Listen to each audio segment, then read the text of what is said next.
Iya.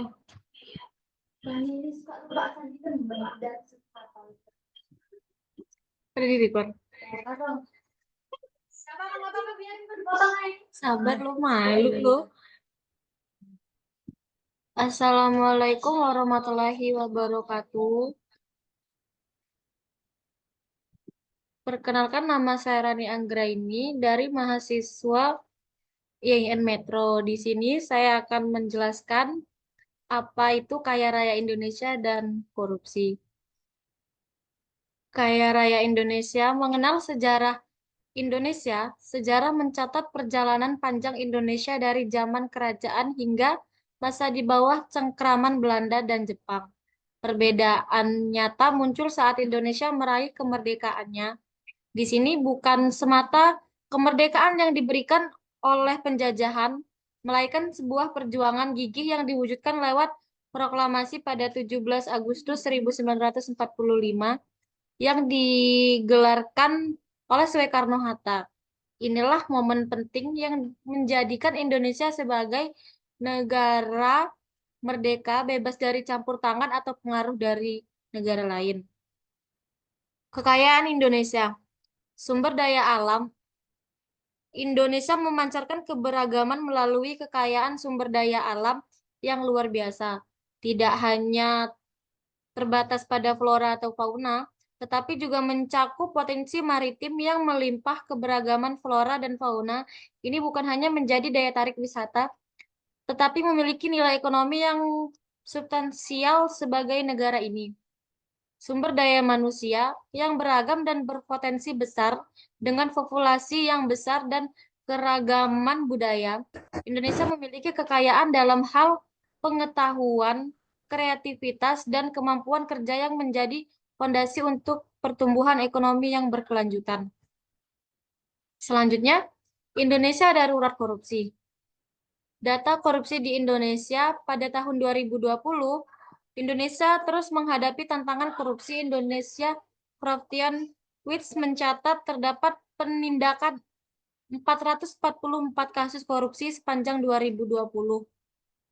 Meskipun terdapat upaya pemberantasan, data menunjukkan masih ada kejadian korupsi yang signifikan. Kerugian negara mencapai 18,6 triliun dengan jumlah tersangka sebanyak 875 orang. Sumber Indonesia Corruption Watch. Selanjutnya, bagaimana jika tidak ada korupsi?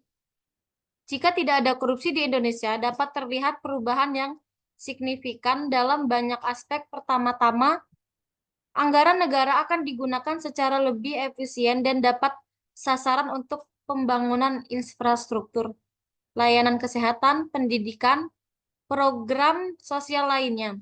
Hal ini dapat meningkatkan kualitas hidup masyarakat secara keseluruhan. Asal-usul korupsi. Definisi korupsi. Korupsi secara bahasa merupakan tindakan tidak jujur atau tidak adil yang melibatkan penyalahgunaan kekuasaan atau posisi untuk memperoleh keuntungan pribadi atau memanfaatkan secara ilegal sumber daya yang seharusnya untuk kepentingan umum. Selanjutnya, kalian tahu nggak apa itu aturan mengenai korupsi? Nggak ada yang tahu ya? Biar aku jelasin ya. Di Indonesia, aturan perundangan terkait korupsi sangat penting dan ditegaskan dengan keras.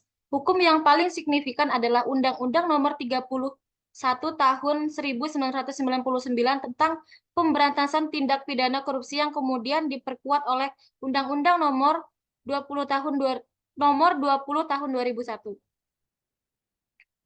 Bentuk-bentuk korupsi itu salah satunya itu ada suap, gratifikasi, merafroyek, penyalahgunaan wewenang, penggelapan, money laundering, perbuatan merugikan keuangan, dan yang terakhir yaitu negara.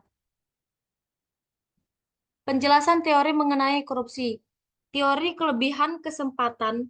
Korupsi terjadi ketika ada kesempatan untuk melanggar norma atau hukum. Teori kecenderungan sosial. Korupsi dipengaruhi oleh nama sosial dalam suatu masyarakat jika perilaku korupsi dianggap wajar atau diterima dalam lingkungan tertentu. Teori kelelahan etika. Individu atau institusi merasa lelah atau terdensitasi terhadap nilai-nilai etika atau moral dalam pengambilan keputusan. Teori struktural, yaitu mengaitkan korupsi dengan struktur sosial, politik, dan ekonomi. Teori rasionalitas, yaitu korupsi yang dipandang sebagai pilihan rasional dari sudut pandang individu yang mempertimbangkan manfaat dan risiko dari tindakan koruptif. Dampak dari adanya korupsi, yaitu ada 3. Dampak ekonomi menghambat pertumbuhan ekonomi dengan merusak iklim bisnis, mengurangi investasi asing, dan merugikan perekonomian secara keseluruhan. Dampak pendidikannya itu pengurangan dana yang seharusnya dialokasikan untuk pendidikan, hal yang berdampak pada kualitas pendidikan, fasilitas sekolah yang buruk, kurangnya sumber daya, dan rendahnya akses terhadap pendidikan yang berkualitas. Selanjutnya, dampak pada kesehatan yaitu pada sektor kesehatan dengan pengurangan dana yang seharusnya digunakan untuk layanan kesehatan masyarakat ini bisa mengakibatkan kurangnya fasilitas kesehatan, obat-obatan yang tidak memadai, serta penyalahan kesehatan yang buruk. Dampak dari adanya korupsi yaitu pembangunan infrastruktur yang kurang menghambat pembangunan infrastruktur yang vital seperti jalan, jembatan, transportasi umum, dan sarana lainnya. Selanjutnya, hukum dan keadilan. Korupsi merusak kepercayaan masyarakat terhadap lembaga hukum dan keadilan. Praktik korupsi di dalam sistem peradilan bisa mengakibatkan ketidakadilan dan ketidakmerataan dalam penegakan hukum. Selanjutnya, pengurangan kemiskinan. Korupsi menghambat upaya pengurangan kemiskinan dengan mempersempit akses masyarakat terhadap layanan dasar seperti pendidikan, kesehatan, dan infrastruktur yang memadai. Selanjutnya, upaya melawan korupsi melalui integritas. Gimana sih caranya? Di sini saya akan menjelaskan cara untuk melawan korupsi melalui integritas. Integritas sendiri itu ya adalah prinsip moral yang mencakup kejujuran diri dan konsistensi antara nilai-nilai yang dianut dalam tindakan yang dilakukan sebagai nilai dasar. Integritas memiliki peran krusial dalam melawan korupsi. Berikut beberapa yang menjelaskan mengapa integritas menjadi landasan penting dalam melawan terhadap korupsi. Yang pertama, kebenaran dan kejujuran. Yang kedua, pemeliharaan etika. Ketiga, transparansi dan akuntabilitas. Selanjutnya, pemeliharaan kepentingan publik, penguatan institusi dan sistem. Dan yang terakhir, kesadaran moral dan tanggung jawab sosial. Nilai-nilai integritas ada 9. Yang pertama, jujur, disiplin, tanggung jawab, adil, berani, peduli, kerja keras, mandiri, dan yang terakhir sederhana. Mungkin dari penjelasan yang saya jelaskan, ada yang belum bisa dimengerti, bisa dipertanyakan.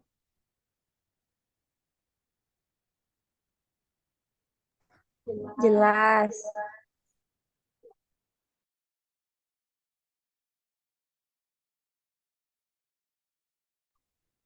Tidak ada yang bertanya ya. Mungkin saya anggap sudah jelas semua ya. Iya.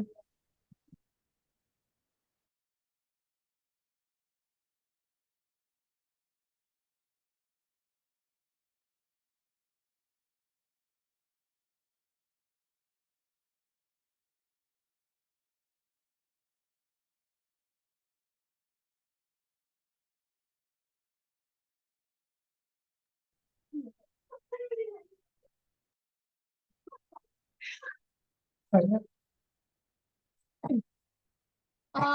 Mungkin sekian yang bisa saya jelaskan. Lebih dan kurangnya, saya mohon maaf. Saya akhiri. Wassalamualaikum warahmatullahi wabarakatuh. Waalaikumsalam warahmatullahi wabarakatuh. Warahmatullahi wabarakatuh.